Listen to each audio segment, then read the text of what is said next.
Today we are checking out the final part of every anime anime slash hentai.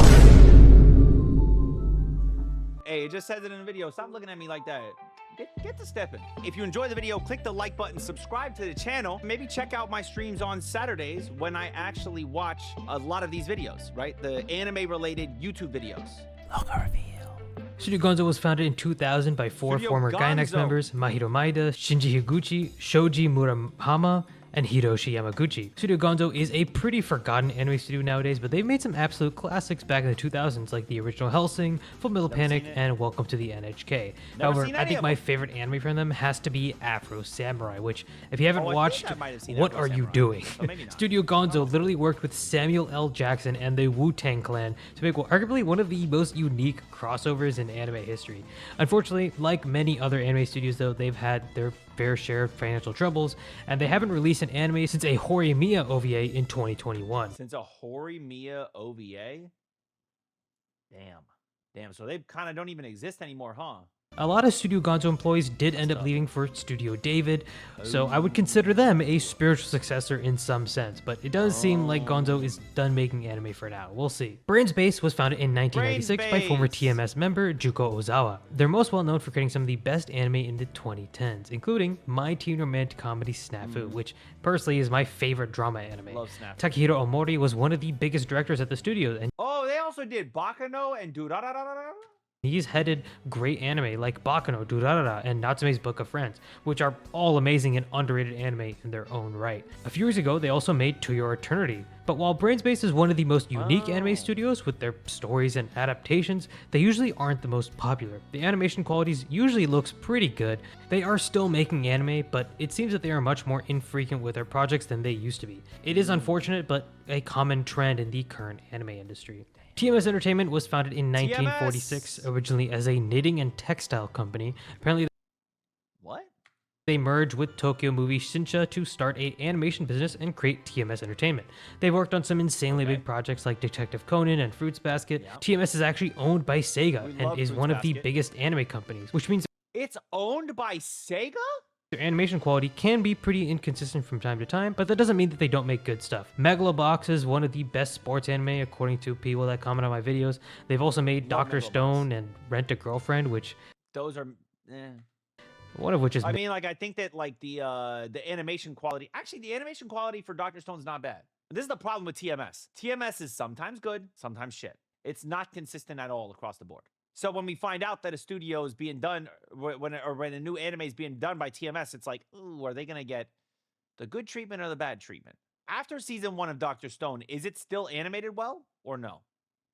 Mid, and the other one, we don't talk about the other one. Shin A Studio was founded by former Toei director. We love Shin A because they brought us the greatest romance series of all time. Daikichiro Kusube in 1965, and is one of the most well-known in Japan for still producing episodes of Crayon Shin-chan, an anime they do Crayon Shin-chan?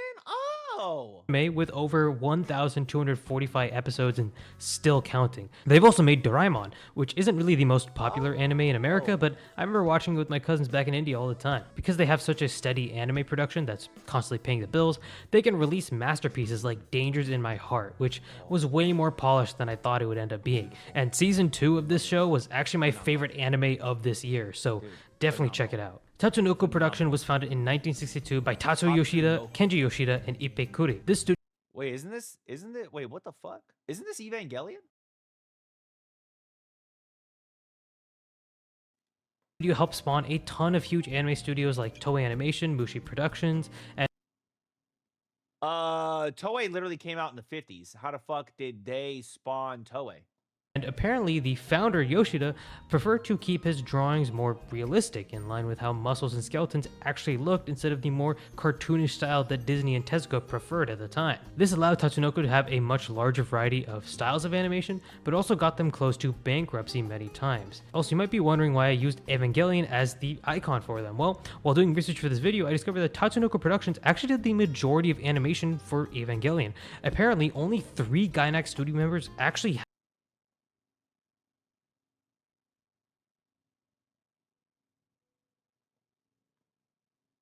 Yo, why are we giving so much credit to Gainax then? Helped on the original Evangelion anime, and the majority of the actual animation was done by Tatsunoko Productions. These guys are truly the unsung heroes of Eva. Holy shit. Anyway, these guys are absolute goats and have made amazing anime like Ping Pong the Animation, the original Macross, and Psycho-Pass. Wait.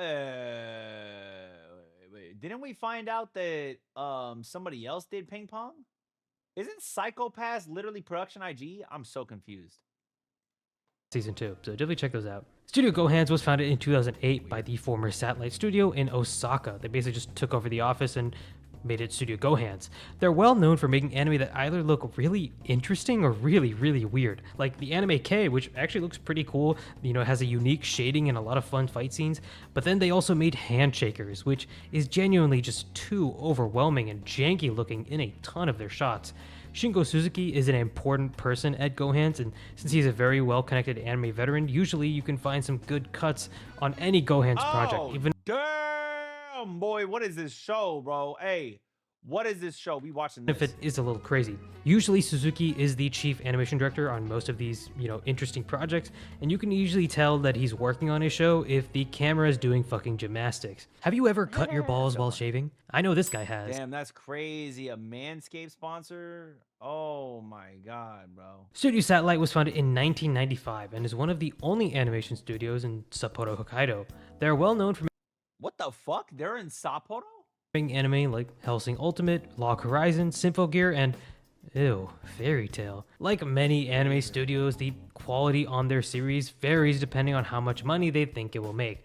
I honestly couldn't find too much more information on Satellite. We're getting to the point where a lot of these animation studios only have information available in Japanese, and my translation skills of Google Translate are they're not holding up as well, but yeah, they make some good stuff. Comics Wave Films was founded in 2007 after it split off from Comics Wave and is most well known for creating the movies directed by Makoto Shinkai. He's made movies like Your Name, Suzume, and Weathering with You. Shinkai has been working with so the guy that made Your Name also made Weathering with You. Weathering with You, I think, is the one that I'm watching on Sunday. Oh yeah, it's winning the poll. It's at 36%. Josie, Tiger, and the Fish is at 28. Wolf Children's at 24. Tunnel to Summer, Exit of Goodbyes is at 9%. And my rewatch for Silent Voice, man, 3%. People don't want me to rewatch it. So it looks like it's going to be Weathering with You. $10 tier if you want to jump in. Check it out. Comics Wave ever since 2004, and the polish for these movies are genuinely insane. It all started in 1999 when Makoto Shinkai wrote, animated, and directed She and Her Cat. Comics Wave liked it so much that they brought him on to make more movies with the studio, and the rest is history. Shinkai films are pretty much always about star-crossed lovers, and some of my We watched Suzume. Suzume was all right. It wasn't bad. It wasn't bad at all. We watched 5 centimeters per second, which that just felt so incomplete to me, dude. How did I rate these things? Let's see. 5 centimeters per second. Okay, what did we give it? We gave this an 8. Okay. And then Suzume probably also gave it an 8. 8. Wolf's Children's the greatest anime movie of all time. But what about like Paprika or the other one? People say that shit's phenomenal. What's the other one called? Perfect Blue. Yeah, that's the one. That's the one. What about that thing? People say that's the greatest anime movie of all time, Perfect Blue. I've never seen any of these things. I've never seen Akira. I've never seen Perfect Blue. I've never seen Paprika. I've never seen Red Line. I've never seen any of this shit. Joe, you need to watch Makia. Somebody, listen, next time I do one of these polls in about 2 weeks, approximately 2 weeks, maybe like 1 week from now, 1 week from now-ish, roughly, I'm going to make a post on Patreon. I'm going to ask for recommendations for anime movies. I do it once a month, asking for recommendations. Basically, every other week, I watch an anime movie. And then on the week when I'm not watching an anime movie, I watch a non-anime movie. So, y'all want me to watch Makia? Recommend that shit and get the likes up on Patreon. It's on Patreon. Although I think his pinnacle works are Your Name and Suzume. According to Polish animator Mateusz Urbanowisk, I'm so sorry if I Urbanovics.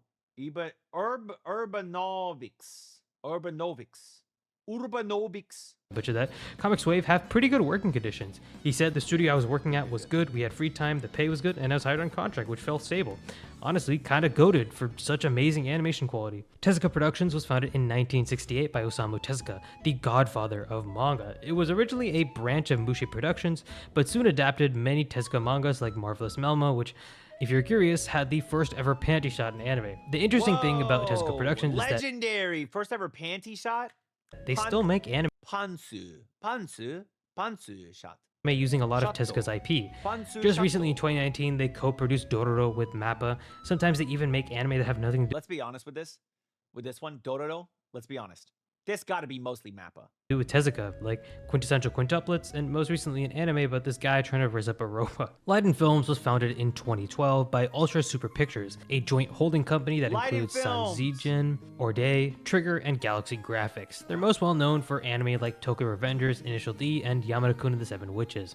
While all these shows on their own Bro, aren't really I think bad, I wanna none of watch them the are Initial D. extremely exceptional. But then there's an outlier for Leiden Films. Berserk 2016. Now, you don't need me to tell you just how awful this looks, but yeah, Leiden is responsible for making this absolute shit show of an anime.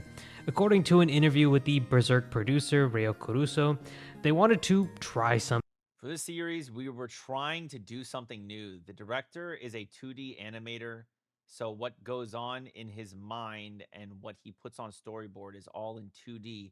From there, it's all about choosing which tools to use between full CG animation, traditional 2D, and a hybrid of the two.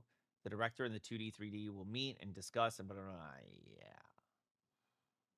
yeah. new, and I'm guessing what happened is that they tried to adapt Miura's extremely detailed art style into, detailed 3D models, but honestly, that just made the whole thing look 20 times worse when it was in action. Look like a game Thankfully, cutscene. CGI Berserk did get a facelift with our next studio. 4C Studios was founded in 1986 by Eiko Tanaka and Koji Morimoto.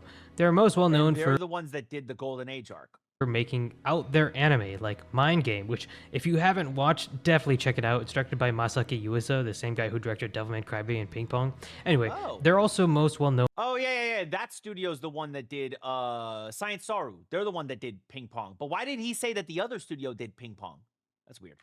for working We gotta on check that the out, Mind Game. Golden Age movies for Berserk that honestly weren't half bad, but at the same time, so much is cut out of these movies, and it's hard to not compare the godly illustrations of the Berserk manga to the anime. So to anyone that wants to get into the franchise, I just cannot in good faith recommend these movies. Like, please just read the manga. Even at its worst, Berserk looks better than the majority of manga you will ever read. And at its best, oh boy, put this shit on my plate and I'm eating. They seem to be continuing with making CGI movies, so I guess we'll see more CG projects from them in the future. Studio Lerche was founded in 2011 as a subsidiary of Studio Lurch. Hibari. They've worked on anime like Assassination Classroom, Classroom of the Elite, and the Danganronpa Lurch is kind of mid, bro. anime adaptation. Seiji Kishi is one of the more prolific directors at the animation studio, having directed all of the previous anime that I just mentioned. And their animation quality is usually pretty mid. I mean, they do a good job of adapting specific styles like the Danganronpa anime and Toilet Bound Hanako-kun. Both of those look pretty on point with their manga counterparts, but at the same time, light novel adaptations like Classroom of the Elite really don't look that great. As with most anime, the staff working on it, the budget, and the time constraints are usually more important than the actual studio itself when it comes to animation quality. Pink Pineapple is a production company that specializes in creating a more special type of anime. It was founded by KSS and sold to Soft Garage later. Pink Pineapple is known for having a pretty good track record when it comes to their adaptations, as most of them have pretty decent animation. They've done some pretty quality anime like Pink Rance, Pineapple. Masterpiece, and Fella Pure. Some of my personal favorites. I'm just gonna put that out there. But it's worth noting that since they are a production company, not every one of their projects is What going are to the be names at of the like Rance, Masterpiece, Rants, and Fella Pure. Masterpiece, and what? Fella Pure. Some of my personal favorites. I'm just going to put that out there. But it's worth noting that since they are a production company, not every one of their projects is going to be at the same quality. Although, from personal experience, it's almost always pretty good. Queen Bee is another That's crazy. Yo, my man, wow for that. production company for special anime, but goddamn do I hate these guys. When you see a new anime with with a hot new thumbnail and then it says Queen Bee when you click on it, oh man, that's how you know it's just gonna be trash. Oh, especially when you see the ugly bastard and NTR tags, bro. Queen Bee is, well known for using the popular software Microsoft PowerPoint to animate all of their shows. Okay. Real talk, I couldn't find much information on Queen Bee other than they're owned by a company called MediaBank that was founded in 2017. But yeah, Queen Bee. Yo, isn't that also like a group that makes music? That's tough. Imagine being like a band having the same name as a high studio. It's kind of funny. Adaptations just suck. They just suck, okay? Buddy Walker is the last of these special anime studios that I'm going to go over, and it is a subsidiary of the T-Rex production studio. These guys were the absolute goats of my middle school years, you know, making shit like Joshy Luck and the real plus-sized elf anime, if you know what I'm saying.